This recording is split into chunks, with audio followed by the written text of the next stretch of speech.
Welcome to the Business Technology Podcast, where we simplify tech for business owners who don't have time to waste. I'm Scott. And I'm Alec. Every week, we break down practical tools, smart strategies, and real-world stories that help your business work better. Let's dive into today's episode. So, a lot of our employees are probably already used AI in the workplace. I don't think leadership necessarily knows it, so that's why we're talking about it. So starting off with some of the stats, I know that you said 80%. I got 60%. I was like off a Gartner report back in 2024.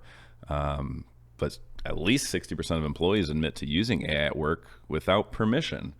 So we're going to be diving into company policies around AI. Should you be using it? Should you not be using it? Ultimately, if you don't tell your employees how to do it, they're going to be using it, behind your back. So yeah, the worst thing that we can do here is, let's say, put a ban on AI. We don't want something to be going under the table and people just acting like, oh, we're not using AI, and they're just going around the bush. Everyone uses AI at home. They're most likely going to use it at work. Like you mentioned, 60% of employees are currently, but only about 20% of those companies actually have a policy in place. Sure. Yeah, no, I think the way people have used it in their personal life to give them really helpful answers, like, hey, here's a picture of my fridge. Can you help develop this, a form or a recipe that, I can cook a meal with this? Or, hey, here's what I have available in terms of workout equipment. Can you help develop a cool workout routine? And here are my goals associated with it. So you think like, oh, here's a list of my client information, and I just have it sorted by addresses. Can you help AI develop the best way to organize a mailers to go out this? You don't really think that, hey, maybe there's sensitive company data getting pumped into this tool. You may or may not really know, how that data is being used. So just think about when you are putting this type of stuff into AI, if it includes that sensitive client information for work, like you're already stepping into a territory that you need to be, scared of. Let's use a term, we'll call it shadow AI. Okay. So shadow AI is going to be when these employees are putting sensitive client data into these AI chatbots, whether it's Google Gemini or ChatGPT. There's a couple out there. There's stories of when AI can go wrong, right? So a lot of companies have put in these AI chatbots into their customer service channels, and we've heard stories of people kind of hacking them, right? There was a hard story recently of someone getting like a $600 refund by just like really pleading with the chatbot, and was ultimately able to kind of break the rules or the boundaries. So there are a lot of examples. I don't know if you found, Yeah, there was one where the Samsung's engineers were uploading a lot of the company's private information, and I think it was the CTO or somebody had found out, and they put a kind of a global ban across the company for using really any AI for any, company information, et cetera, and put a pretty, like I mentioned, a ban organizationally speaking. I'm not necessarily certain what their ramification was because again, people are going to use AI. I know it affected the engineers quite a lot. But yeah, we're seeing a lot of companies crack down. It's affecting a lot of people in like recruiting and hiring, as there's a lot of changes that are going to be coming with AI and the hiring process. I think October 1st in 2025, California has a new law in place where anyone that has any type of AI with your applications, screening process, promotions, etc., you're going to have to keep records of those for a much longer period of time than we were previously. So as AI continues to be adopted more and more into every organization, not just organizations, but specific departments are going to have to learn to work with that as well.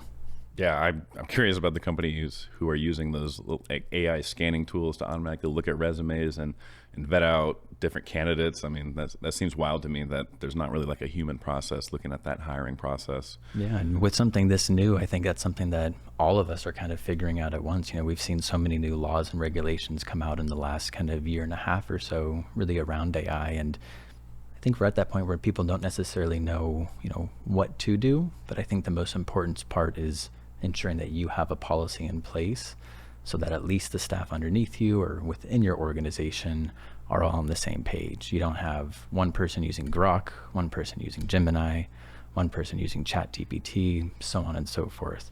At least in one way, we're able to get everyone, again, on one succinct GPT, and then from there, they're not uploading PII or other information that we don't want used or sent out to anybody else. Totally. So like if it is a super useful tool, I think there's times you can use it safely in the workplace, right, without having that safety guardrail or those policies, those corporate policies that help define when you can and cannot use it. I'll talk a little bit later about how we set up a lot of clients with Microsoft's Copilot and how we can kind of restrict it to business information only and use sensitivity labels.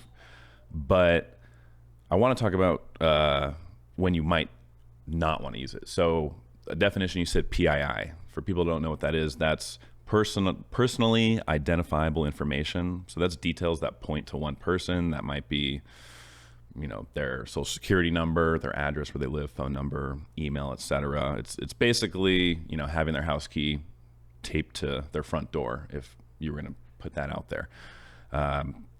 Anything related to like intellectual property. So that's, the company's secret sauce, or it could be sensitive client data. Anything that's legally owned by you and that you're supposed to be protecting for your client, just as a rule of thumb, it's something you never want to put into any chatbot, ChatGPT, whatever. I think for companies who don't yet have those policies in place, if you're listening to this or if you're someone in the workplace, just adhere to those kind of standards. Like think about, hey, am I just taking a picture of this room and asking it to provide me a new interior design idea? That seems totally fine to use it for. Or providing theoreticals like, hey, I'm up against this sort of business challenge and here's the resources that I have to work with. How may I be able to best prioritize, tackling these problems? Or how can you, act as an assistant, act as my executive assistant to help me as the CEO figure out these types of different things I'm struggling with? So if you keep it as a broader stroke or broader sort of prompt without actually uploading your company database, I think it can be a lot safer. But those are some of the policies that you can start to put right now into your company handbook. So if you haven't refreshed that in a long time, I mean, it's really the best time ever. Go into ChatGPT or your favorite AI tool and say, hey, look at my company policy and help me understand if use of company data and AI is on here or not, or just company or AI in general. I mean, really kind of what is AI? We didn't totally define that. AI to you and I and to the listener kind of sounds like these chatbots that we're used to. I mean, AI has existed for like a really long time, but the way we can fully understand it now is, again, with these chatbots, because it kind of sounds like you're talking to a human or a little robot assistant that's there to help you get through that task. So that's kind of what we're referring to on AI is these, large language models that would then potentially put you at risk by putting those company data in. So go through your company policy and ask it to add a couple of points about not putting any PII or sensitive client data or intellectual property into those tools. Just as a general blanket, you can lock it down a lot further, but that's simply asking your employees not to do it. I think if you're listening, you're probably curious on how do I enforce this in general. Well, you kind of get ahead of it, I would say, before your employees start to use it on their own. So if you don't provide them a tool to use, like Microsoft's Copilot, they're going to go out and seek their own. So if I could just talk about how we've set up some successful scenarios for business clients where they're already on Microsoft's modern workplace. So M365, they generally have like Microsoft Business Premium licenses, and those are assigned to all users in the organization. So what that tool allows you to do is use the features that are within Copilot. That's Microsoft's AI tool. And what specifically it does differently than other AI tools is it's actually synced to your company's data set. So the files that you have in your company's SharePoint, company policies you have, all the email history, what you're using in Outlook, who your contacts are, notes you have in OneNote, previous Teams messages you've sent to people, basically all the work and correspondence and data that you've put into your Microsoft or Office environment can now be accessed and read by the Windows Copilot tool. So instead of relying it more on a big LLM that has a bunch of public data on there that's giving you the information, it's actually going to help you craft answers and responses just based on your own data set. So I've seen this help out a lot of different organizations in way of improving efficiency, where they may be able to reference previous SOPs at a glance rather than having to dig through different files or different departments. They're able to just ask Copilot, hey, where did I talk about this time, how to set up this kind of faxing to this specific client? Okay, great. I already have that information right there, and it's providing me a summary, a summarized format of that. One thing that's also useful is just digging up past client information. So there could be old PDFs, old Word documents. Instead of searching through an entire depository of this, let's say, client data folder, you can go ahead and have this algorithm search it for you. So kind of like having Google, but in your own business, and then adding that little flair of, an assistant. What would you say to those people who are listening to this and identify with the, that's exactly what we're doing right now? There's a lot of industries who do deal with a lot of, that PII that we were speaking about, legal, accounting, healthcare, et cetera.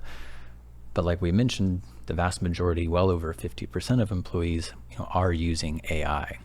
So if, someone who's listening is, on the executive level and they know that their organization is using things the way that they currently aren't supposed to be, what would you tell them?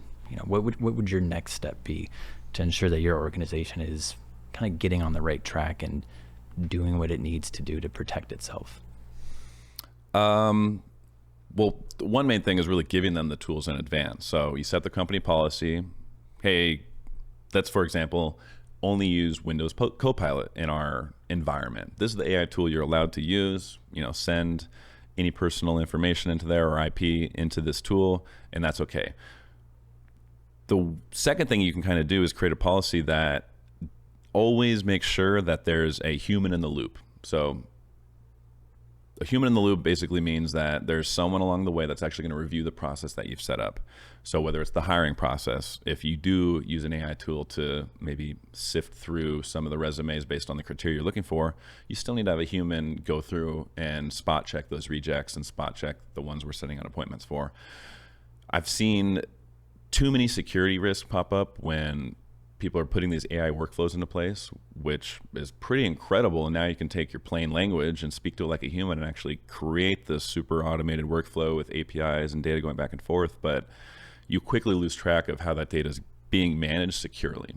So typically software type companies are going to have entire security teams making sure that they are reducing their vulnerabilities, assessing for risks, future-proofing against these zero-day attacks, things like that.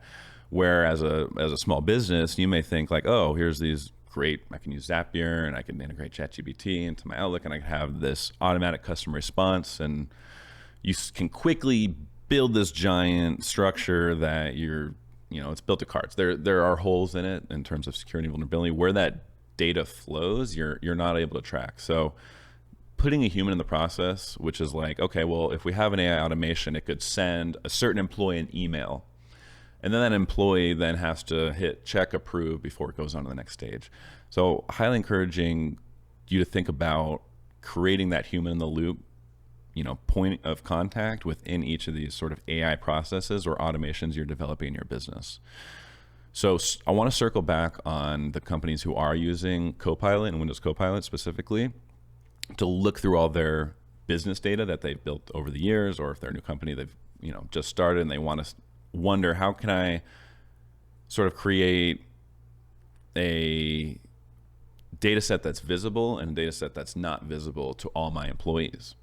I don't necessarily want, company payroll information or maybe some of the sensitive IP I have about some of my top clients accessible to everybody in the organization, or however it applies to you. You may have to provide or do what we call in IT a zero trust approach. If you don't need access to it, you shouldn't get access to it. And with Windows, you can set sensitivity labels to different folders or different sites. And with those sensitivity labels, which we won't really fully go into now, but essentially if you set high sensitivity or high security on a certain data set or a site or a certain inbox for a user, that large language model, that Copilot tool, will exclude anything in those, that have those certain sensitivity labels from, being provided in a response. So that's really helpful if, again, you have that sensitive data you don't want everybody in the organization to see, but you want to make sure that they are using AI tools to be more efficient, so they're not just manually sifting through data sets, manually fixing Excel files, whatever people, use AI for. There's a million different ways to use it, but just give them the tools to use it and give them the safe boundaries, and hopefully we kind of gave our listeners a little bit better idea of where they should go next in their business. And it seems like kind of one of the biggest takeaways is we need to be intentional with the use of AI, and we can't treat it like something where we set it up and then we just sit back and believe it's going to do its job for us. There does, like you mentioned, need to be some level of human intervention, even though it is, a robot and AI. But correct, it seems like we just need to be extremely intentional, lay out clear standards for everybody within the organization, and just ensure that, again, we're not trusting it blindly. We're, at the end of the day, still intervening at some point. Yeah. So I guess that's everybody's homework. Go talk to your employees, see when the last time they use ChatGPT or any of these other large language models, see if they think it would be useful for them. And then look at your company policies for your employees and see if you have anything about AI in the workplace. Yeah, because when used well, it can definitely increase efficiency, but if used poorly, it can get things cluttered and confuse some people as well. So this week's tech tip is for everybody to go take their employee handbook and put it into their favorite AI large language model and see how it can help improve their company's policies around use and AI. And let us know in the comments if you have any questions. We'll see you next week. Thanks so much for listening. So that's it for today's episode of the Business Technology Podcast. Our goal is simple: to be your go-to resource for all things business technology. If you have any questions, leave them in the comments. You can also find us on Apple Podcasts, Spotify, and YouTube. If you'd like more information about ITS, you can find us on Instagram at ITS Telecom, or you can find us on LinkedIn at Integrated Telemanagement Services. Both are linked in the show notes. Thanks for listening, and we'll catch you on a later episode.